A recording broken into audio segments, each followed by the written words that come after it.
Ahora vamos con la pregunta 23. ¿Qué aspectos de la sexualidad infantil pueden estar implicados en el síntoma de María? Freud plantea en los 3 ensayos sobre la histeria sexual que la sexualidad humana no comienza en la pubertad, sino que existen desde la primera infancia. ¿Ya? Entonces esto lo habló en su ensayo de la teoría sexual. Entonces, si no existe desde la infancia, dice que existe desde la infancia y que los síntomas neuróticos del adulto tienen su raíz en esas experiencias infantiles reprimidas. En el caso de María, los aspectos de la sexualidad infantil implicados en su síntoma, es decir, la parálisis histérica, pueden analizarse de 3 puntos principales. 1. Una fijación fálica que ocurrió entre los 3 a los 6 años, conflicto edípico no resuelto. María recuerda con intensidad la figura de su padre fallecido cuando tenía 5 años de edad, correspondiente en esa época, ¿cierto?, la etapa fálica que estaba pasando a ella, donde se estructura el Edipo, complejo de Edipo. Esta fase es el deseo infantil que se dirige al progenitor del sexo opuesto y aparece la rivalidad hacia el mismo sexo. Freud explica que cuando este conflicto no se resuelve mediante la identificación y la represión llamado síntoma de castración, el complejo edípico puede quedar fijado y manifestarse más tarde como síntoma. En María, el amor idealizado hacia su padre y la relación conflictiva con su madre indican una persistencia inconsciente de esta etapa dinámica edípica. El cuerpo paralizado puede simbolizar tanto la impotencia al deseo sexual reprimido como la prohibición interiorizada de amar libremente.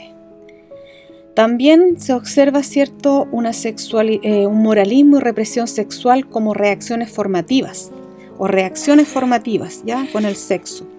Freud señala que tras el Edipo, el sujeto forma su propio superyo a partir de prohibiciones parentales. María, en el caso de María, la madre autoritaria funciona como esa voz represiva, generando una reacción de sumisión y moralismo exagerado. Su conducta obediente y su temor a la desaprobación reflejan una reacción reactiva, o sea, su conducta evidente y su amor a la desaprobación reflejan una reacción formativa. Frente a estos deseos inconscientes no pueden ser admitidos. Estos se traducen en una represión constante a la afectividad, especialmente en los vínculos con figuras masculinas de autoridad, como sus jefes o su marido. Sublimación y desplazamiento del deseo. María puede que haya sublimado parte de su energía libidinal en formas de afecto y servicio hacia los demás, particularmente hacia las figuras de autoridad, pero con una carga de dependencia emocional. La sublimación, aunque socialmente aceptada, no resuelve la raíz del conflicto, solo desplaza.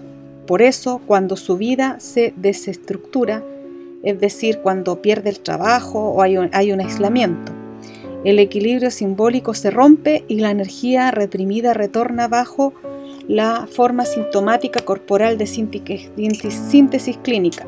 El síntoma de María se vincula con una fijación infantil en la etapa fálica y un conflicto edípico no elaborado o no resuelto.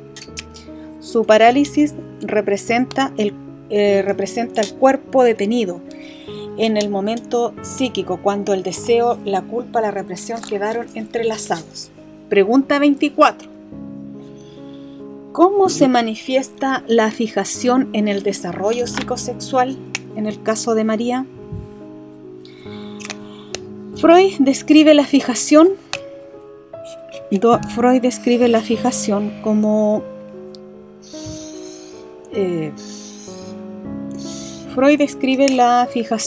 un fenómeno por el cual una parte de la energía libidinal queda detenida en una etapa temprana del desarrollo, impidiendo que el sujeto avance de manera normal hacia la madurez sexual y afectiva. En María, la fijación se manifiesta en varios planos que podemos organizar de la siguiente forma. Hay una fijación, primero que nada, en la etapa fálica edípica, donde hay una dependencia y rivalidad. María mantiene una relación en esta etapa inconsciente de dependencia emocional hacia la figura paterna idealizada, lo que impide una identificación madura con su madre y su propio rol femenino. Esa fijación genera dificultades para ejercer autonomía, para sentir deseos sin culpa y para relacionarse en pie de igualdad con figuras masculinas. El resultado es un modelo de vinculación de sumisión que necesita aprobación, y se repite el vínculo infantil con el padre y la obediencia forzada ante la madre. También se observa como fijaciones manifestaciones defensivas de fijación en la histeria y la represión. Freud señala que las fijaciones pueden expresarse a través de síntomas neuróticos. En la histeria, esos deseos reprimidos retornan de forma como síntomas corporales simbólicos. En el caso de María, la parálisis del brazo puede simbolizar inhibición sexual del deseo y afectivo. No puedo tocar, no puedo actuar, no puedo desear. El cuerpo se congela, la energía libidinal para mantener bajo el control el conflicto interno. También existe o se observa una fijación como detección del desarrollo libidinal. Aunque María transitó por etapas de latencia y adultez, parece parte de su energía psíquica quedó detenida en aquella etapa infantil, marcada por la pérdida del padre y sumisión de la madre. Esta detención explica la dificultad para elaborar duelos, tomar decisiones, expresar enojo. Su psiquismo permanece anclado a la posición infantil de dependencia y temor. La fijación de María no es solo sexual, sino afectiva, ¿ya? Parte de ella sigue siendo la niña que perdió al padre y le teme a la madre. Su cuerpo inmóvil conserva esa escena psíquica congelada donde el deseo y la culpa quedaron unidos. Número 25. ¿Cuál es el destino de las pulsiones o qué destinos pulsionales se evidencian en el caso clínico? Ya, entonces, Freud plantea que la pulsión no siempre logra una satisfacción directa cuando se encuentra con obstáculos internos como por ejemplo las prohibiciones morales, los conflictos inconscientes o externos, las normas sociales, la pérdida del objeto, la energía, ¿cierto? Etcétera. Freud identifica 4 posibles caminos de las pulsiones, en este caso, de la energía o el deseo. Primero, la transformación en lo contrario, ¿ya? El retorno hacia la propia persona y la represión o la sublimación. En el caso de María, una paciente con síntomas histéricos, parálisis funcional del brazo derecho y una fuerte idealización del padre fallecido y ambivalencia con la madre, podemos identificar 2 destinos pulsionales, que es la represión y la conversión, ¿ya? O formación sustitutiva, que se llama. La represión, primero que nada, de la pulsión aquí es el destino dominante de su problema. La represión es el destino pulsional central de María, ¿ya? Freud la define como un proceso por el cual la emoción pulsional es rechazada por el consciente porque su satisfacción genera displacer. En el caso de María, los deseos infantiles edípicos, amor hacia el padre y rivalidad con la madre fueron incompatibles con su moral. y la severidad en el entorno familiar. Por tanto, esa energía libidinal fue reprimida y desplazada al inconsciente, suprimida. Sin embargo, lo reprimido no desapareció, permaneció activo y buscando vías de alternativa de descarga. Entonces María, esa energía reprimida, se transformó en síntoma corporal, su brazo paralizado. En sus sueños también se soñaba con encierro, que eran manifestaciones oníricas del conflicto, y en una vida afectiva rígida y contenida. Así, la represión no destruyó la pulsión totalmente, sino que la empuja a encontrar caminos sustitutivos. Caminos sustitutivos, en la palabra de Freud, lo reprimido retorna en disfrazado o en síntoma. La conversión histérica.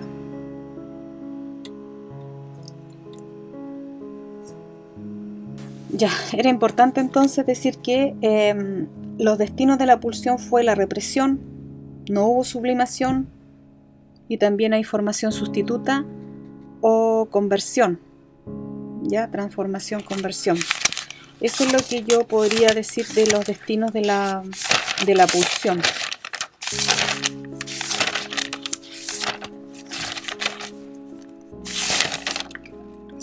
Porque podrían haber 4 posibles: satisfacción plena, transformarse a sublimación, represión y formación sustitutiva. Entonces, sublimación casi no hubo, satisfacción no, porque obviamente hay una represión, no hay liberación de energía, ¿cierto? Entonces hay una represión que el yo impidió que se exprese la pulsión, ¿cierto? Y la manda al inconsciente. Pero también posteriormente hubo una formación sustitutiva, una conversión por medio de síntomas, se transformaron en el parálisis del brazo. Entonces, eso es. Y la transformación en lo contrario, deseo del deber, aunque menor.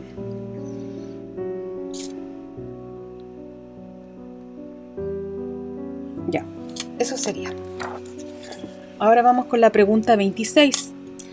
La pregunta 26 es la siguiente: ¿cómo se expresa la pulsión de muerte en el contexto onírico del sueño de María? Bueno, la pulsión de muerte,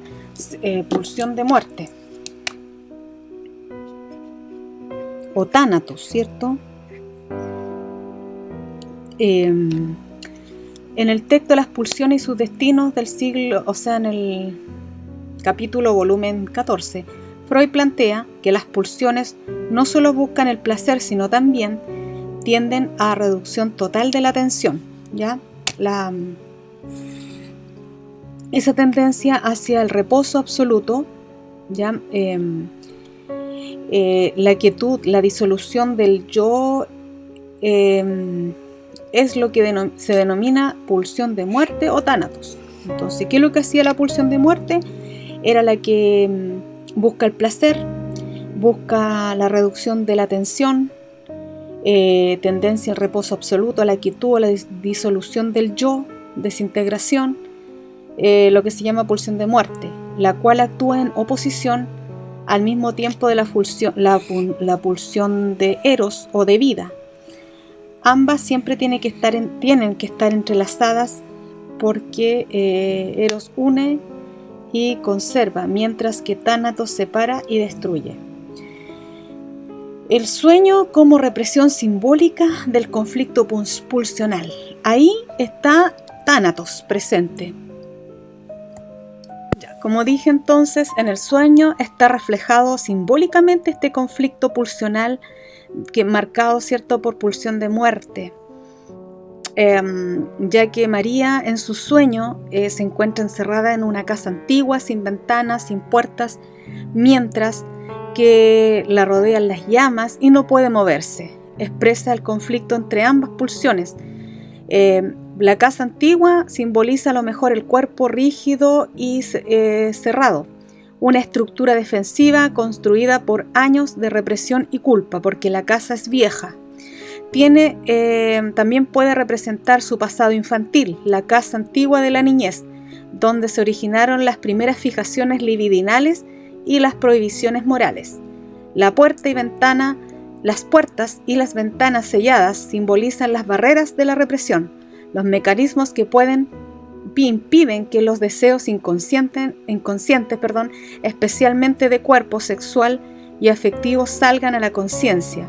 El encierro expresa la coerción interna del yo, que intenta mantener el control sobre el inconsciente. El fuego representa la energía pulsional reprimida. Es la manifestación simbólica del deseo, la pasión contenida o la descarga de la pulsión, ¿cierto? Pero también el peligro de la destrucción, si ese deseo se descontrola.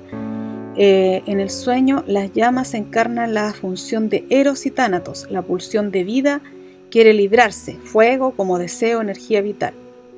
Pero al hacerlo, amenaza con destruirlo todo, como pulsión de muerte. Para el parálisis del cuerpo, en el parálisis no poder moverse representa el dominio de la represión y la movilización del deseo. Es la repetición del mismo destino pulsional que vemos en su síntoma histérico. El cuerpo se convierte en escena donde se libra la lucha entre la pulsión vital y las fuerzas de destrucción interna. La pulsión de muerte como retorno al silencio y la disolución del yo. Freud explica que la pulsión de muerte busca reducir la tensión psíquica a cero, volver a un estado inorgánico anterior a la vida. En el sueño, María, el fuego que la consume, la casa, el encierro, la inmoviliza. Y esto simboliza una forma de autodestrucción inconsciente.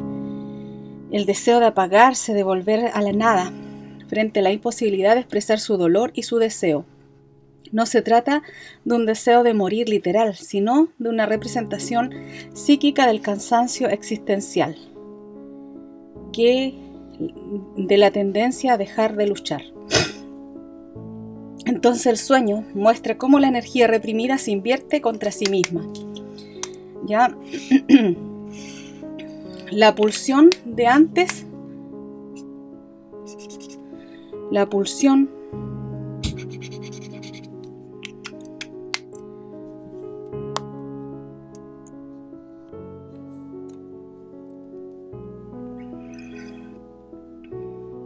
la casa es entonces la metáfora de su propio yo incendiado por deseos reprimidos y por el agotamiento de sostenerlos.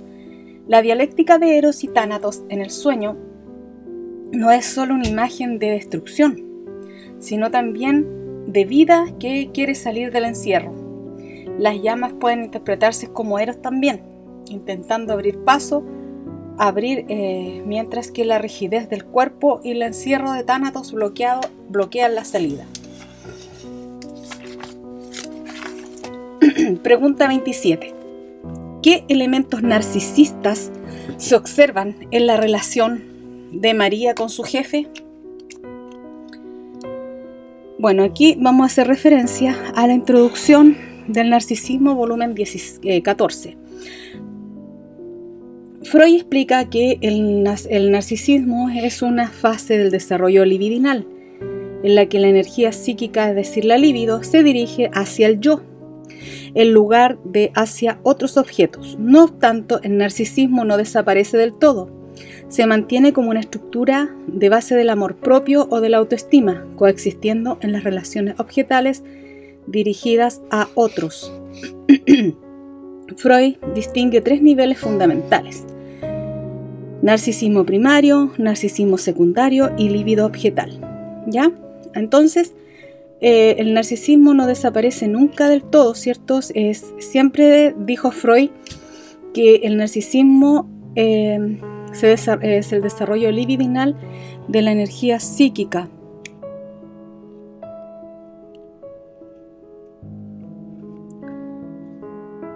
Estructura de base del propio de la autoestima, coexiste objetal dirigidas a otros. Freud distingue 3 niveles fundamentales. El narcisismo primario corresponde al estadio inicial del niño en que toda su libido se está dirigida hacia sí mismo, no existe una clara distinción entre el yo y el mundo externo. El amor propio es todo, es total, y el placer se busca en su propio cuerpo. Narcisismo secundario. Ocurre cuando la libido, que antes se había dirigido hacia los objetos, personas, ideas, causas, retorna al yo. Este regreso puede deberse a frustraciones, pérdidas o decepciones amorosas, y genera una forma de amor a sí mismo compensatoria. La libido objetal es la etapa en que el sujeto invierte su energía libidinal en objetos externos, así como causas, ideales, instituciones. El amor deja de centrarse solo en sí mismo y se proyecta hacia otros. La aplicación en casos de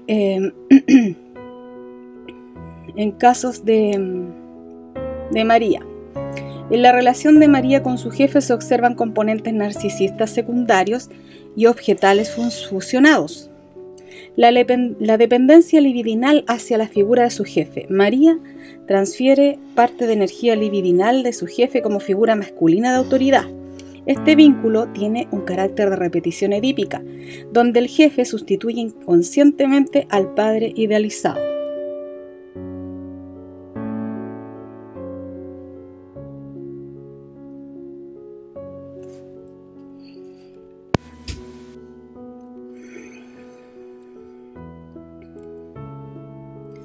Este vínculo tiene un carácter de repetición edípica, donde el jefe sustituye inconscientemente al padre idealizado. Su necesidad de agrandar, obedecer y recibir reconocimiento, no responder solo a motivos laborales, sino a una búsqueda inconsciente del amor y aprobación paterna. Fragilidad narcisista. Freud señala que el yo necesita del amor del otro para sostener su propia estima. María, el valor personal depende del reconocimiento del otro. Entonces existe también una fragilidad narcisista. Su autoestima se ve alimentada y amenazada según la respuesta del jefe, lo que refleja una estructura narcisista dependiente. Solo valgo si soy vista, aprobada y amada por el otro. El ideal del yo proyectado. María tiende a ubicar a su jefe en sus rasgos de su propio yo idealizado, fortaleza, sabiduría, autoridad. Al admirarlo no solo ama al otro, sino la idea que quiere encarnar en sí misma. Freud dice, el enamoramiento consiste en el desplazamiento del narcisismo propio al objeto, es decir, a su amor propio de su jefe no es puramente objetal, sino el reflejo de su yo proyectado en él.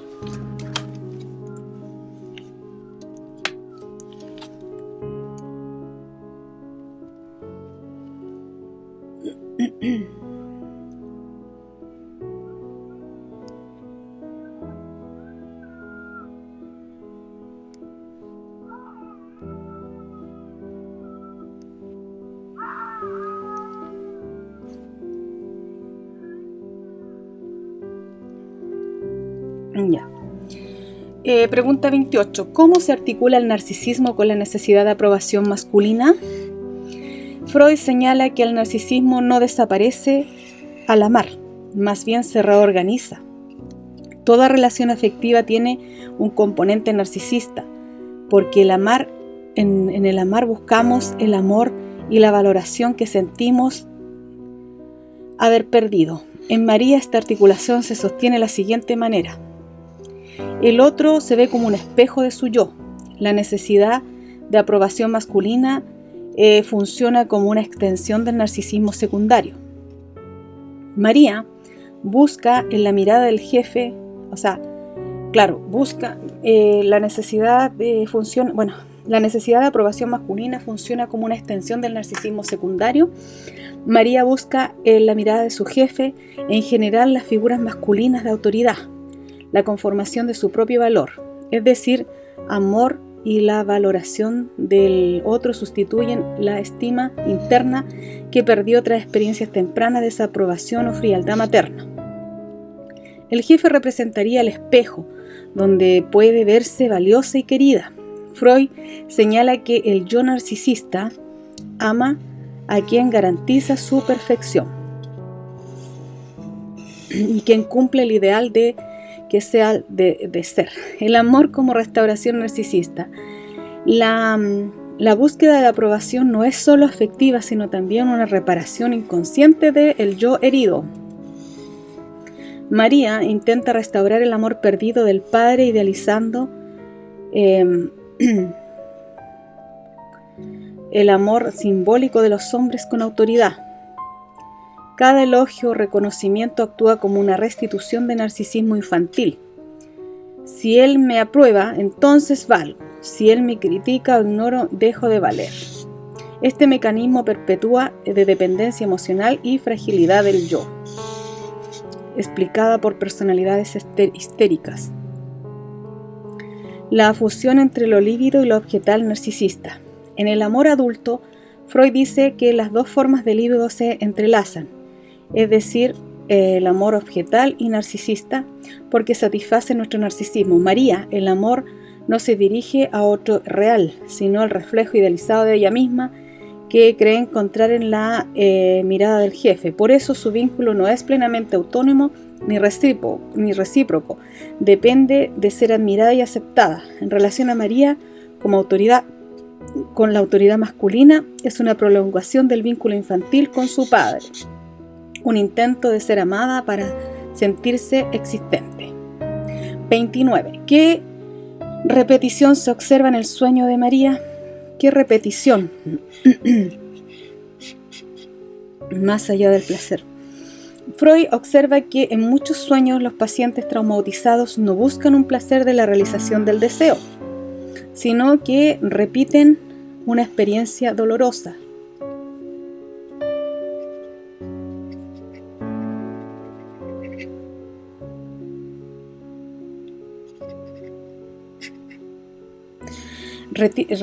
Entonces dice que Freud observa que muchos sueños de pacientes traumatizados no buscan placer ni la realización de un deseo en el sueño, sino una repetición de una experiencia dolorosa. A este fenómeno lo llama como compulsión de repetición del inconsciente, compulsión a la repetición. El inconsciente tiende a reproducir una situación pasada no elaborada, con la esperanza de dominarla psíquicamente. El sueño entonces reproduce lo traumático para poder elaborar, no para disfrutarlo.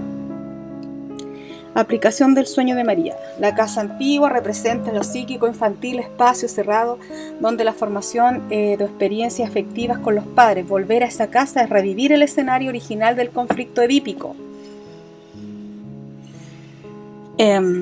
Por amor al padre idealizado, represión de los deseos y el miedo a la madre autoritaria. El encierro simboliza la repetición de esos sentimientos, la imposibilidad de escapar del control materno y las propias culpas y de la represión que la domina desde niña.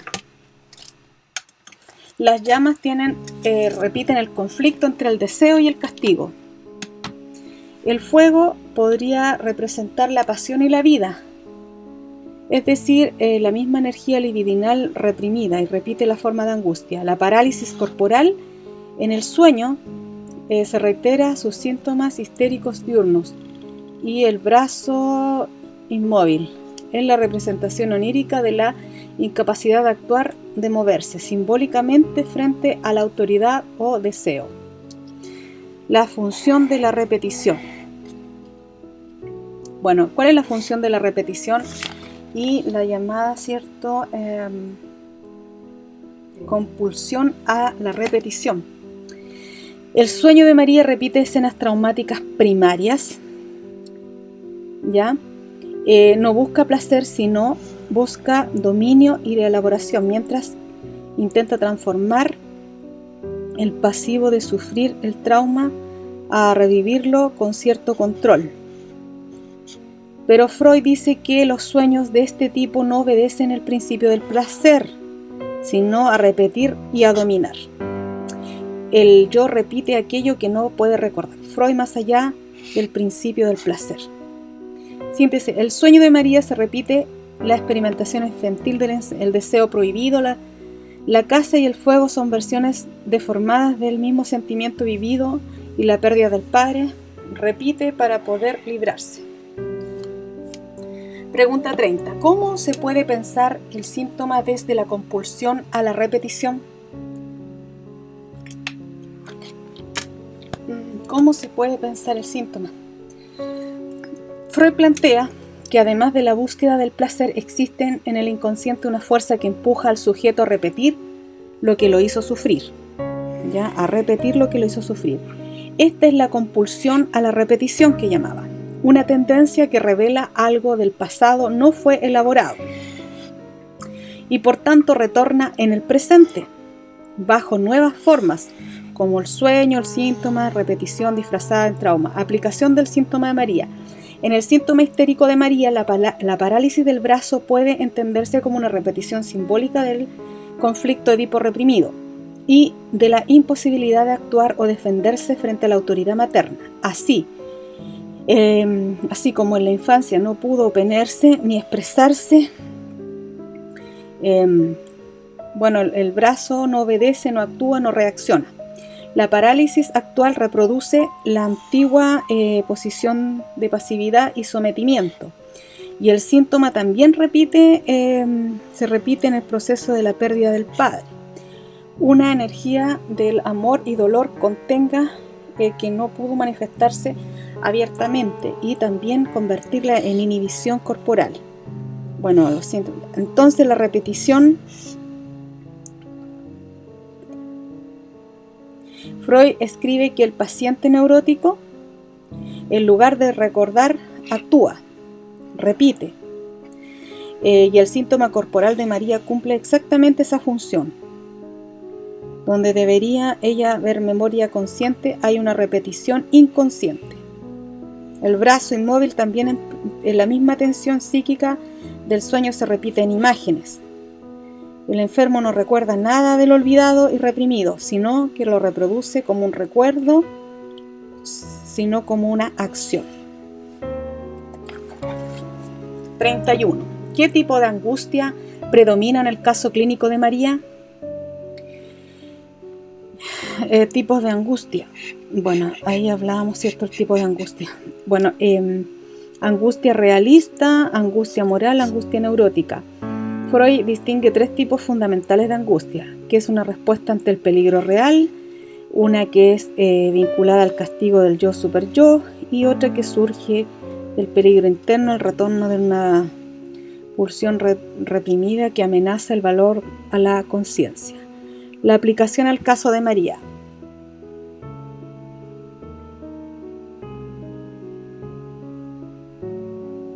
El tipo de angustia que predomina en María es de angustia neurótica de señal, caracterizada como neurosis de defensa. En su caso, la histeria de conversión. Esta angustia proviene de un peligro externo, no proviene de un peligro externo, sino de un conflicto intrapsíquico entre el yo y una pulsión reprimida. El yo percibe inconscientemente un deseo reprimido, como el amor idealizado hacia la figura paterna, qué sé yo, e intenta volver a la conciencia. Ante el peligro interno, el yo genera una angustia como señal de alarma para activar los mecanismos de defensa como represión, desplazamiento, conversión, y el yo produce angustia como señal de peligro y pulsión proveniente de ello. Freud entonces dice que la angustia de María se transforma luego en síntoma físico en el brazo derecho y actúa como una formación sustitutiva, y el cuerpo expresa la tensión psíquica que la mente no puede sostener. Así cumple una función defensiva, descarga parte de la energía reprimida y protege al yo de un colapso de psíquico mayor. Pregunta 32. ¿Cómo se relaciona la inhibición motriz con el conflicto psíquico? Freud define la inhibición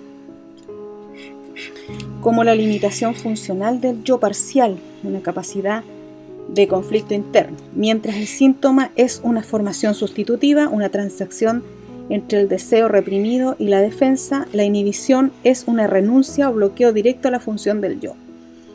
En el caso de María, su inhibición motriz o parálisis cumple una doble función psíquica. Por un lado es un conflicto entre el deseo, o sea, representa un conflicto entre el deseo y la prohibición. Su cuerpo, al renunciar al movimiento, es decir, a la acción, trataría de actuar implicando la entrada del contacto a la pulsión reprimida.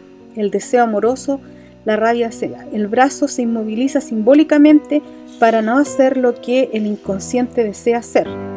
¿Ya? El movimiento no puede realizar en el plano psíquico, se bloquea en el plano físico. También hay una transformación de la angustia psíquica en tensión corporal. Freud explica que ante el peligro de desborde pulsional, el yo redirige la energía psíquica hacia el cuerpo, produciendo una inhibición o síntoma de conversión.